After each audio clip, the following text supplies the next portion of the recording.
नमस्कार दोस्तों, आज जानेंगे महान जाति गोंड समाज के बारे में। गोंड भारत का सबसे बड़ा आदिवासी समुदाय है। ये संभवतः द्रविड़ मूल के हैं और आर्यन युग के पहले से भारत में रहते आए हैं।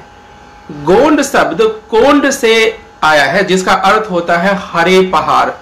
गोंड स्वयं को कोयतुर कहते हैं, लेकिन अन्य लोग उन्हें गोंड कहते हैं क्योंकि वे हरे पहाड़ों में रहते आए हैं। गोंड या कोयतुर दक्षिण में गोदावरी घाटी से लेकर उत्तर में विंध्य पर्वत तक बड़े क्षेत्रों में फैले हुए हैं।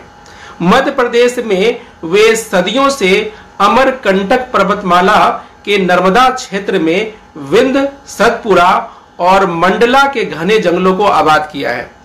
मध्य प्रांत को गोंडवाना कहा जाता था क्योंकि यहां गोंडों का शासन था।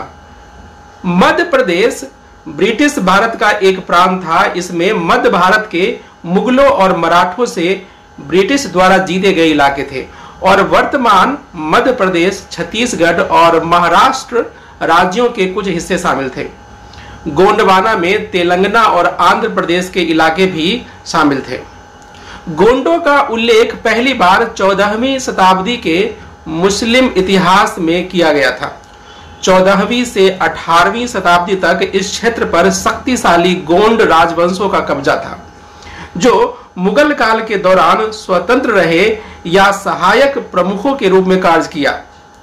जब 18वीं शताब्दी में गोंडों पर मराठों ने कब्जा कर लिया तो गोंडवाना का बड़ा हिस्सा नागपुर के भोसले राजाओं या हैदराबाद के निजामों के प्रभुत्व में शामिल कर लिया गया।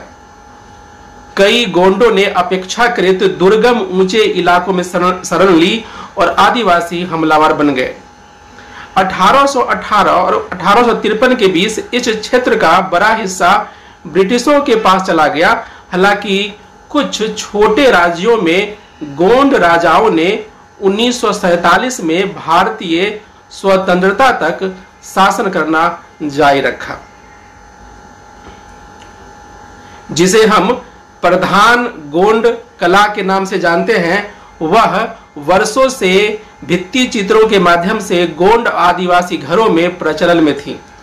वर्ष 1962 में मध्य प्रदेश के पाटनगढ़ गांव में गोंड जनजाति में जन्मे जनगढ़ सिंह श्याम ने अपने इलाके से बाहर इस कला को लाए और देश दुनिया तक पहुंचाया।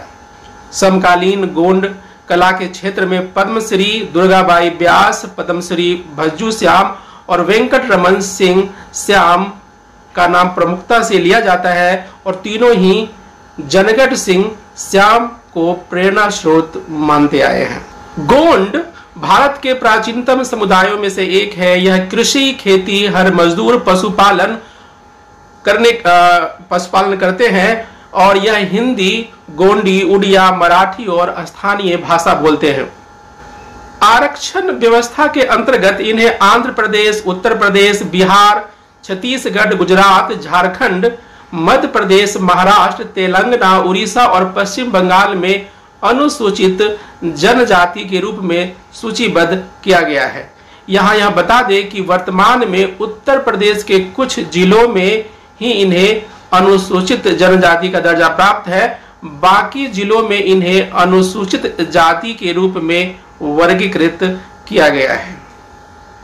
गोंड मुख्य रूप से मध्य प्रदेश, छत्तीसगढ़, महाराष्ट्र, उड़ीसा, उत्तर प्रदेश, आंध्र प्रदेश, तेलंगाना, बिहार, कर्नाटक और झारखंड में पाए जाते हैं।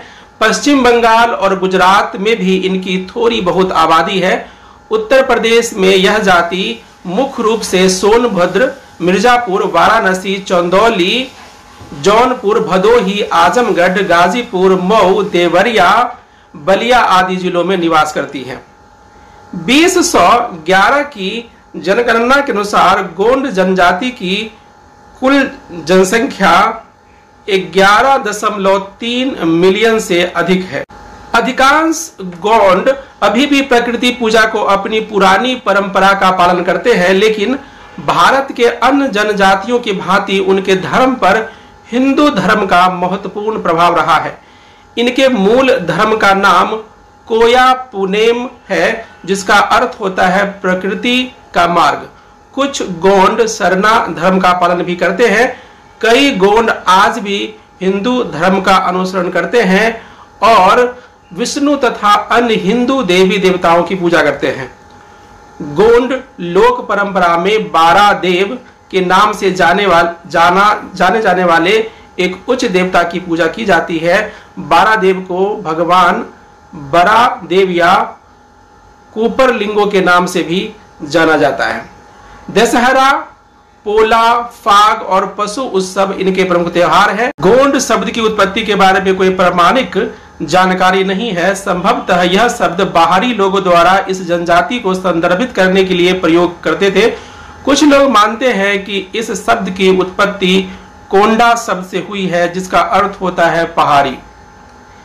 गोंड समाज का इतिहास गौरवशाली है।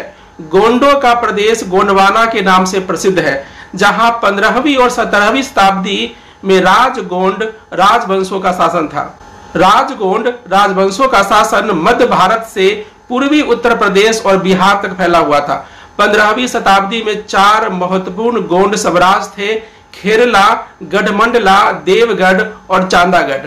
गोंड राजवंश के प्रसिद्ध शासकों में राजा बख्त बुलंद शाह और रानी दुर्गावती का नाम शामिल है। 807 ईस्वी में स्थापित चांदागढ़ साम्राज्य सबसे महत्वपूर्ण गोंड साम्राज्य था। उन्होंने राजस्व प्रशासन की शुरुआत की और सिंचाई के बुनियादी ढांचे पर ध्यान केंद्रित किया।